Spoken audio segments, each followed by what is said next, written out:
itatry namin. Kahit ano mapili nyo, may pila. There are 10 shops here sa underground ng Tokyo Station.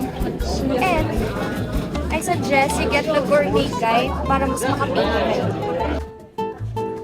Kapila na kami, nakapili na ako ng ramen na isa-try natin. I want the tonkotsu. And parang mabilis lang naman yung pila. Have to buy your tickets before kayo mag-enter dun sa restaurant. Kasi yung ticket na yun, yung pambabayad mo sa loob.